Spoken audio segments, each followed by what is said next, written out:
श्री कृष्ण कन्हैया लाल की जय।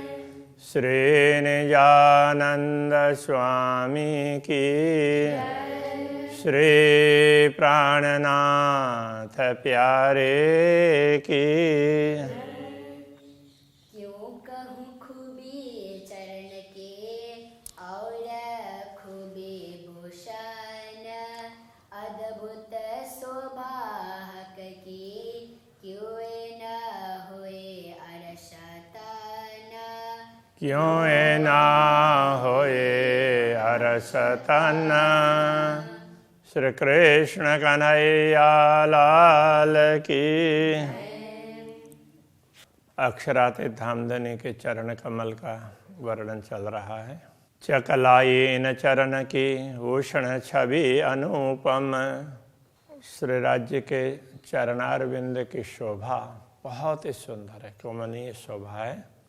उसके आभूषण भी बड़े ही सुंदर है, जिसकी कोई उपमा नहीं दी जा सकती। दिल ताही के आवसी जाके मुतलक मेहर खशम। श्री राज्य के चरणों की स्वयं की शोभा और उनमें जो आभूषण है उनकी शोभा उन्हीं ब्रह्मात्माओं के हृदय में अंकित होंगे जिनके ऊपर श्री राज्य की स्पष्ट रूप से मेहर है, निश्चित रूप से मेहर है, कृपा है। जो होवे अरवार शकी सो इन कदम तले वसत। जो परम धाम की आत्माएं होती है वो इन्हीं चरण कमलों में रहती हैं। शराब चढ़े दिल आवत सो रूह निश दिन रहे अलमस्त। यदि श्री राज्य के चरणों की मस्ती, तो ये शराब कहने से वो उसमें श्री राज्य के चरणों के प्रति प्रीति होने से एक प्रकार की मस्ती आती है, उसके लिए कहते हैं। तो जिनके दिल आवत, जिनके हृदय में ये चरण कमल अंकित होते हैं, तो उनकी तो मस्ती है वो बढ़ती रहती है।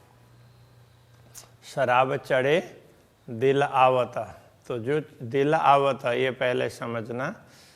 श्री राज्य के चरण जब उनके हृदय में अंकित होते हैं तो फिर उनको मस्ती चढ़ती रहती है। सो रुआ निश दिन रहे आलमस्त। ऐसी आत्मा रात दिन मस्ती में रहती है। निमख न छोड़े चरण को मोमिन रुआ जो कोय।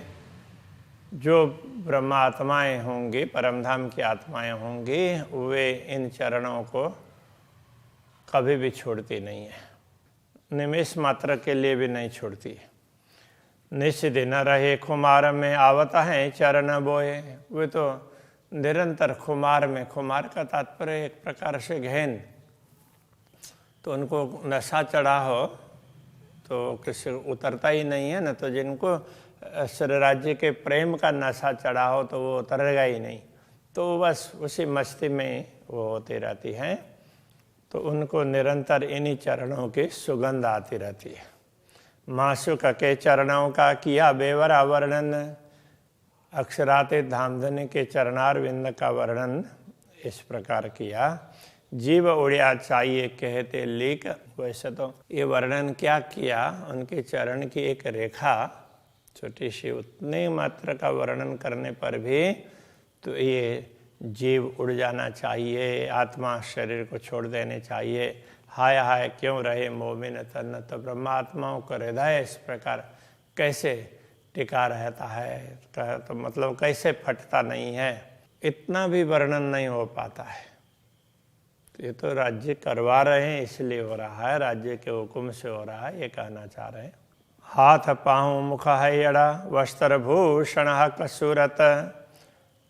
तो श्री राज्य का हस्त कमल, चरण कमल, मुख है यड़ा, वक्षस्थल, वस्त्र भूषण, ये संपूर्ण तो श्री राज्य के स्वरूप में, श्री राज्य के शरीर में जो वस्त्र आभूषण वगैरह हैं उनका अंग प्रत्यंग ये ले ले अर्श बारे किया। हाय हाय रूह क्यों न जागत।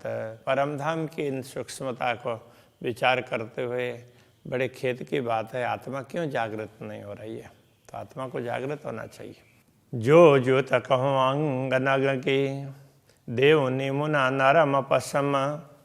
तो श्री राज्य के आभूषणों में जो भी, श्री राज्य के अंगों में जो भी आभूषण है उनका रत्न है, उसकी ज्योति की बात करें तो भी कितना है, कितनी ज्योति, कैसी उसमें चमक है, ये कह नहीं सकते। देव निमुना नरम पश्चिम, तो ये आभूषण का उदाहरण देते हैं। यदि ये तो बड़े ही कोमल हैं, ये तो पश्मीना की तरह से हैं, ऐसा कहें तो भी तो ये शब्द उसके लिए पर्याप्त नहीं है। ये तो अरस पत्थर या जानवर, सो क्यों पहुँचे अरस आत्म पर आत्म। तो ये अब ये ऐसे हैं, ये इनके रत्न ऐसे हैं, इतने नरम हैं, इस तरह की बात करें, ये तो परमधाम के, ये तो अरस पत्थर ही परमधाम के पत्थर हैं अथवा तो जानवर हैं। तो सो क्यों पहुँचे परात्मा, वो परात्मा तक भी नहीं पहुँचते हैं। परात्मा भी उससे विशिष्ट है, ब्रह्मात्मा का मूल स्वरूप है वो भी। जो परात्मा पहुँचे नहीं, सो क्यों पहुँचे हक अंग को।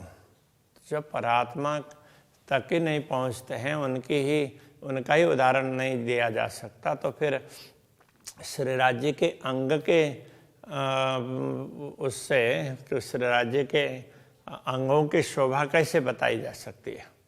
खिलौने और खाबंद बड़ी तफावत इनमें। तो ये सब आभूषण हो, वस्त्र हो अथवा तो जानवर वगैरह हो, ये सब श्री राज्य के खिलौने हैं और स्वयं है उनके स्वामी है। खिलौने और खाबंद स्वामी, और तो ये उनके प्रयोग में आने वाली वस्तुएं, उनके खिलौने, दोनों में बड़ा फर्क है।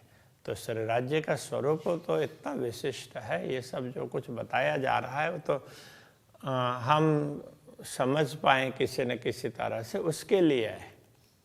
तो यथार्थ में उनकी तुलना के लिए नहीं है, ये तो ब्रह्मात्माओं को समझाने के लिए है।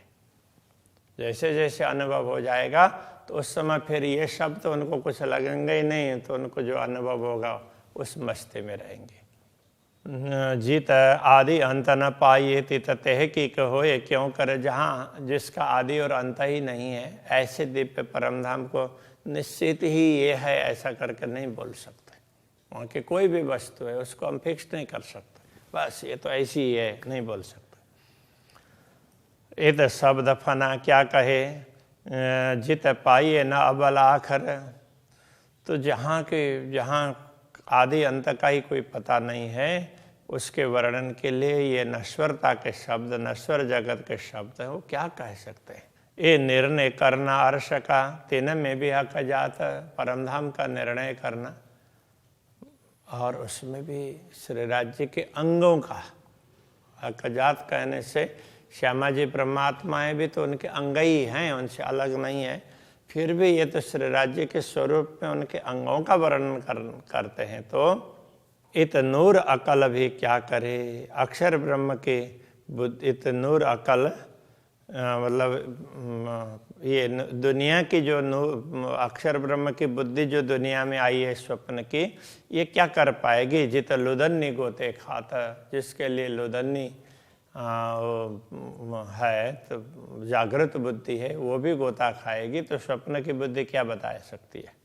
जबेर पैदा जिमिए से शोभी नहीं कया अरस में। यदि ये बता दें कि जो जवाहरात वगैरह या तो भूमि से प्राप्त होते हैं, तो परमधाम में तो वो भी ऐसा नहीं है। 14 तबक उड़ावे अर्श कंकरी, परमधाम का तो एक कण भी 14 लोक से विशेष होता है। 14 लोक उसके समक्ष कुछ भी नहीं होते हैं। ये तभी बोलना नहीं था थे, इसलिए भी बोला नहीं जा सकता, शब्दों के द्वारा तो बताया नहीं जा सकता। जित चीज नहीं पैदा नहीं, ना कबू पुरानी होए। तो जहाँ कोई चीज़ नहीं है, ना तो कोई पुरानी होती है। तित शब्द जुआ जो बोलिए सो ठौर न रही कोए। तो वहाँ उसके लिए इस जिह्वा से क्या शब्द बोलें जिसका कोई इन शब्दों का तो ठिकाना ही नहीं है। इस जिह्वा से बताने वाले शब्द, जिह्वा से निकलने वाले शब्द परमधाम के किसी भी स्वरूप का वर्णन नहीं कर सकते। जो कहूँ हक दिल माफ का, तो ये तभी शब्द बंधा है। यदि ये कहें कि ये तो शरीराज्य जैसा चाहते हैं उसके अनुरूप ही बनते हैं, तो उसमें भी तो हम शब्दों से तो हम शब्दों की सीमा में लाने का प्रयत्न कर रहे हैं। ताथे अर्श बारीकियां सो किसी विधा कही न जाए। इसलिए परमधाम की जो सूक्ष्म बातें हैं किसी भी प्रकार से कही नहीं जाती है। चुप किए भी ना बने हुक्म इल्म आयात। तो यदि ना कहें, चुप कर बैठ जाएं, मौन रहें तो भी नहीं बनेगा, क्योंकि श्री राज्य का आदेश भी आया है और ज्ञान भी आया है। और काम इनको नहीं जो अर्श अरवाह लय हुज्जत। तो जो लोग परमधाम की आत्मा है ऐसा स्वयं का दावा करते हैं, तो उनका और काम भी क्या है? तो अक्षरात धामधनी के स्वरूप का, उनके अंग प्रत्यंगों का वर्णन न करें तो और क्या काम है? इसलिए वर्णन कुछ तो करना ही पड़ेगा। इल्म कया जो लुदन्नी सो तो हक का मुतलक का जो तारतम ज्ञान कहा है, तो वो भी अक्षरातीत पूर्ण ब्रह्म परमात्मा का ही दिया हुआ है।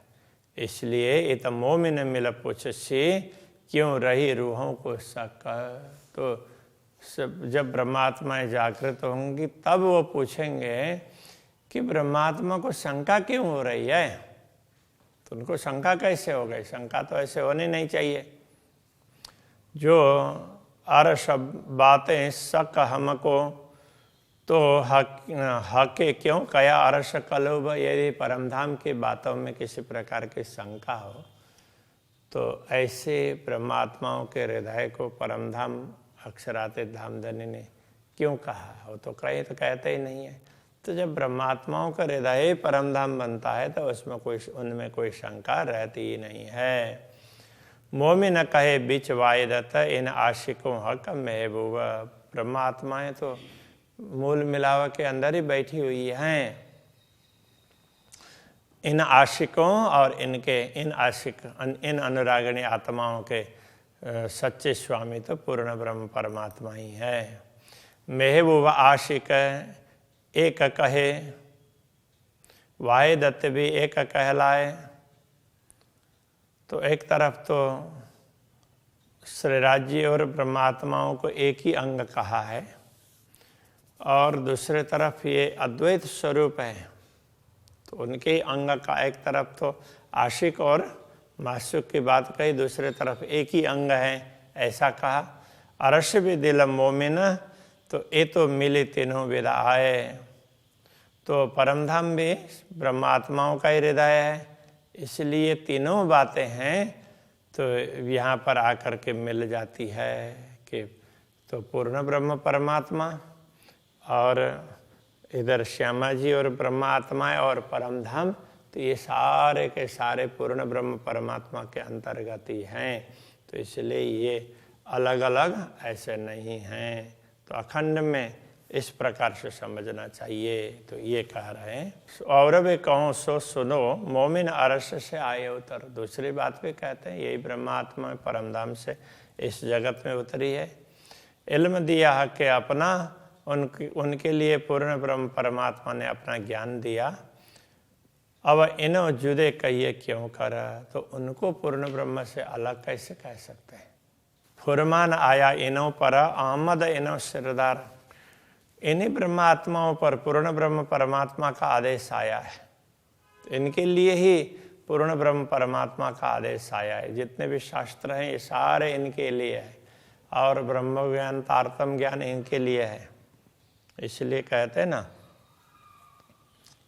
जा कारण माया रचे शास्त्र भी तेन कारण। शास्त्रों की रचना भी उनके लिए ही हुई है। खेल भी सोई देखसी और अर्थ भी लेशी इन। तो उसका तात्पर्य भी यही समझेंगे। शास्त्रों का अर्थ भी और ये खेल भी क्यों दिखाया, ये सब ब्रह्मात्माएं समझ पाएंगी। तो इसलिए फुरमान भी इनके लिए आया है। अहमद इन्हों सिरदार, इनके सिरदार हैं। अहमद कहते हैं कि जिन्होंने अपना आनंद, आत्मिक आनंद का अनुभव किया हो। तो इसलिए तो इनको सतगुरु श्री देवचंद्र जी महाराज के लिए तो ये इस प्रकार के शब्द प्रयोग हुए हैं, ऐसा कहते हैं। तो ये निजानंद आत्मिक आनंद, तो आत्मिक आनंद लेने वाले निजानंद स्वामी, तो वो श्री श्यामा जी निजानंद स्वामी के रूप में प्रकट हुए हैं। तो ब्रह्मात्माओं की शिरोमणि यही है। हक बिना कछुए ना रखे, इन्हों दुनिया करी मुर्दार। तो इन्होंने तो दुनिया को तो ये नाशवान ऐसा मान लिया, तो उनके सामने सच्ची वस्तु है तो पूर्ण ब्रह्म परमात्मा है। तो उनके अतिरिक्त कोई किसी वस्तु को सत्य नहीं समझती। ए सब बुझ रखी इन्हों की, क्यों जुदे कहिए वायदत। तो ये सारी समझदारी, सारी महिमा इन लोगों की बताई गई है, इसलिए ये परमधाम की अद्वैत भूमिका से भिन्न कैसे कहलाएंगी। इन्हें कुन्न की दुनिया क्या जाना ही, जो स्वप्न की दुनिया है, कुन्न की दुनिया कहने से ऐसा, तो ऐसे ही कल्पना खाना पूर्ति के लिए बना दिया, तो इस प्रकार की दुनिया उनको कैसे समझ सकती है। रोए अर्श का निश्वत, तो ये ब्रह्मात्माएं तो परमधाम की है और पूर्ण ब्रह्म परमात्मा से संबंध रखने वाली है। तीन से अर्श मता क्यों छिपा रहा है, ऐसे ब्रह्मात्माओं से परमधाम की सामग्री कैसे छिपी रहेगी, वो तो समझेंगे ही।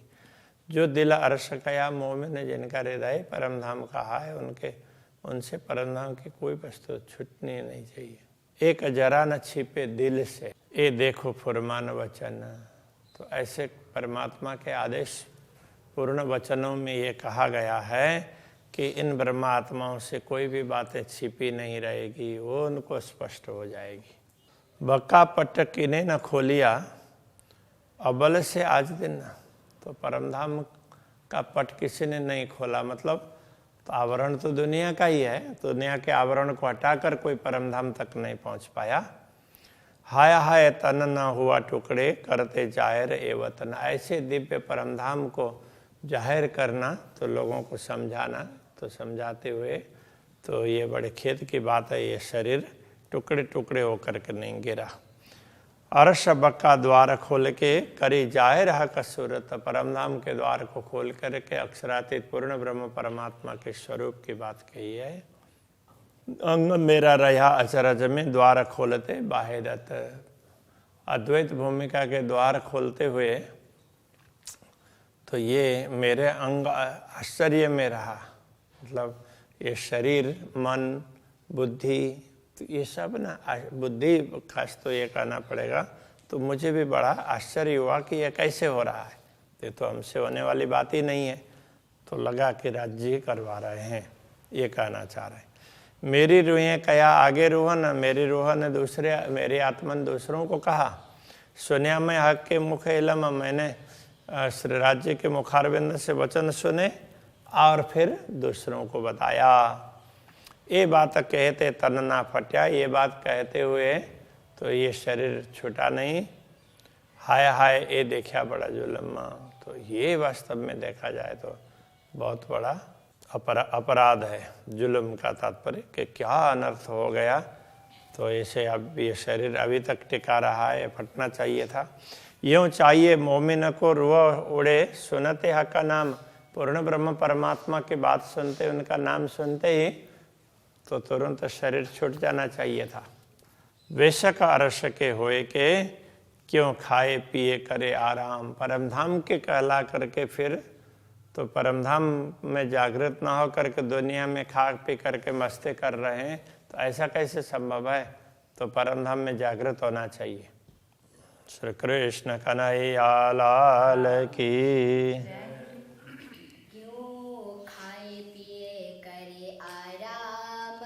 क्यों खाए पिए करे आराम। यूं चाहिए मोमिन को, यूं चाहिए मोमिन को।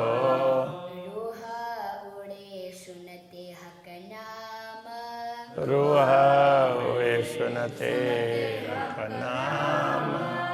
बेशक अरस के होए के, बेशक अरस के होए के।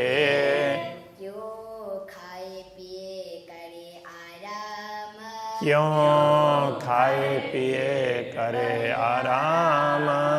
क्यों खाए पिए करे आराम। खाए पे श्री कृष्ण कन्हैया लाल की जय। श्री निजानंद स्वामी की जय। श्री प्राणनाथ प्यारे की जय। श्री पांच नौतनपुरी धाम की जय। जगत गुरु आचार्य श्री 108 कृष्णमणि जी महाराज की जय।